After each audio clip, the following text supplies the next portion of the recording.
शुरू करें। पिछले कई सालों से MCDA राग आलापती आई हैं कि जी हमारे पास पैसे नहीं हैं, इसलिए हम अपनी एम्प्लॉयज़ की तनख्वाह नहीं दे पाते।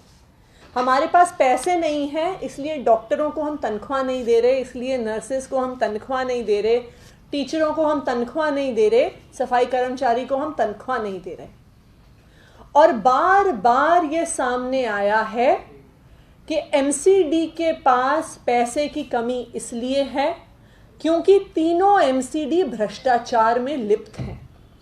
और आज भी आपके सामने वैसा ही एक और भ्रष्टाचार का नमूना हम सामने रखने वाले हैं कि किस तरह से जो MCD के पास पैसे आ सकते हैं, MCD के पास जो रेवेन्यू हो सकता है, MCD को जो फाइनेंशियली वायबल बना सकता है, ऐसे जो सारे तरीके हैं वहाँ पर भाजपा शासित MCD भ्रष्टाचार करती है।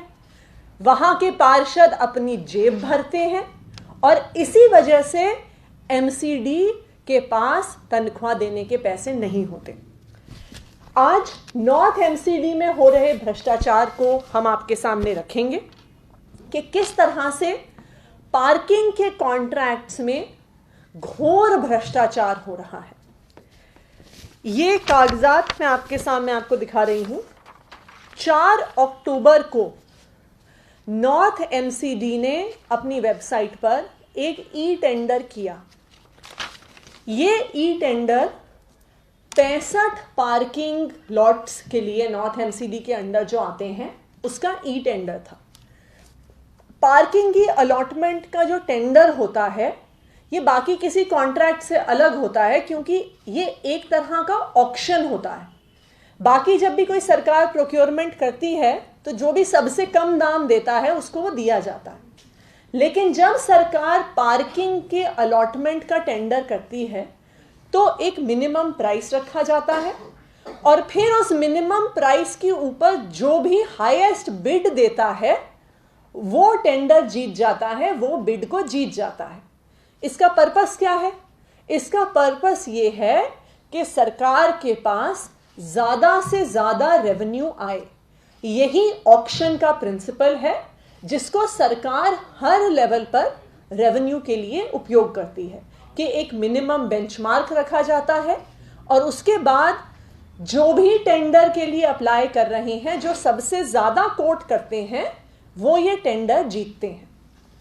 तो 4 अक्टूबर को 65 ऐसी पार्किंग लॉट्स का टेंडर खोला गया, लेकिन भाजपा शासित MCD में ऐसा भ्रष्टाचार है और आजकल क्योंकि भाजपा को पता है कि उनके MCD में कुछ ही महीने बाकी हैं, कि उनका समय अब MCD में खत्म हो रहा है और एक बार वो MCD का चुनाव अप्रैल में हार जाएंगे तो पैसे कहां से खाएंगे, कि आजकल उन्होंने बिना किसी शर्म के खुलेआम भ्रष्टाचार करना शुरू कर दिया है। आप देखिए 9/11 को उस टेंडर में एक कॉरिजेंडम किया जाता है और बिना कोई कारण बताए 5 ऐसी प्राइम लोकेशन की पार्किंग्स को उस ई टेंडर या उस ई ऑक्शन के प्रोसेस से बाहर कर दिया जाता है। और ये बिना किसी कारण के अब कहा जाता है कि हम मिनिमम रेट पर ये पार्किंग का अलॉटमेंट उन्हीं लोगों को करेंगे जो अभी तक इन पार्किंग को चलाते आए हैं। इसका क्या मतलब हुआ? इसका मतलब ये हुआ कि जो ये पार्किंग है, और आप देखिए कि इनकी locations Mansarovar garden, Ajmal Khan road, Karol Bagh, Shastri park, Pusa road, prime locations की ये पार्किंग जहां से नॉर्थ MCD को अच्छा खासा रेवेन्यू आ सकता था।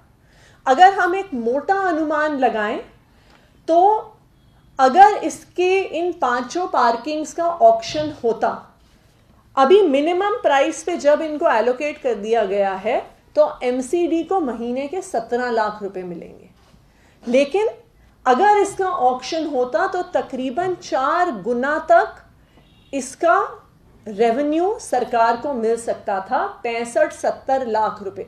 दैट मीन्स हर महीने एमसीडी को ये 5 पार्किंग को e tender e auction process से बाहर करने से हर महीने 50 लाख रुपए का नुकसान है हर महीने। ये वो नॉर्थ एमसीडी है जो आज के दिन भी अपनी डॉक्टरों और नर्सों को तनख्वाह नहीं दे रही है। ये वो नॉर्थ एमसीडी है जो आज के दिन भी अपने टीचरों को तनख्वाह नहीं दे रही है, अपने सफाई कर्मचारियों को तनख्वाह नहीं दे रही है, और डॉक्टर और नर्स धमकी दे रहे हैं कि भाई अगर तनख्वाह नहीं दी तो हम स्ट्राइक पे चले जाएंगे। और ये वही एमसीडी है कि जब डॉक्टर और नर्स स्ट्राइक पे जाएंगे तो कहेंगे कि जी दिल्ली सरकार ने हमें पैसे नहीं दिए इसलिए हम तनख्वाह नहीं दे पाए। लेकिन आज नॉर्थ एमसीडी में जिस तरह से भ्रष्टाचार हो रहा है उसका पर्दाफाश हो गया है कि जो पार्किंग जो एमसीडी के रेवेन्यू का एक बड़ा सोर्स हो सकता है उसको बिना टेंडर प्रोसेस के, बिना ऑक्शन प्रोसेस के, मिनिमम रेट्स पे प्राइम पार्किंग को अलॉट किया जा रहा है। जिसमें किसका नुकसान है? इसमें नुकसान सरकारी खजाने का है, इसमें नुकसान एमसीडी के टीचरों का है, इसमें नुकसान एमसीडी के डॉक्टर, नर्स, सफाई कर्मचारियों का है। क्योंकि जब एमसीडी के पास पार्किंग से, एडवर्टाइजमेंट से, प्रॉपर्टी टैक्स से पैसा नहीं आता और भाजपा के नेताओं और पार्षदों की जेब में जाता है, यही कारण है कि एमसीडी तनख्वाह नहीं दे पाती।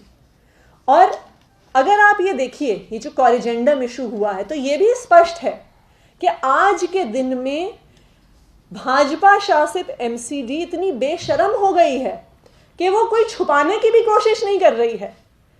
अगर इस कॉरिजेंडम में वो कोई कारण देते कि जी हम इस वजह से नहीं कर रहे हैं, कम से कम अपने, आज तो उन्होंने भ्रष्टाचार को छुपाने का प्रयास भी नहीं किया है, क्योंकि वो इतने डेस्परेट है कि आने वाले 4-5 महीने में जितना पैसा लूट सकते हैं लूट लो, क्योंकि दिल्ली की जनता ने अपना मन बना लिया है कि 15 साल के कुशासन, 15 साल के भ्रष्टाचार के बाद इस बार एमसीडी के चुनाव में वो भाजपा को निकाल बाहर करना चाहते हैं।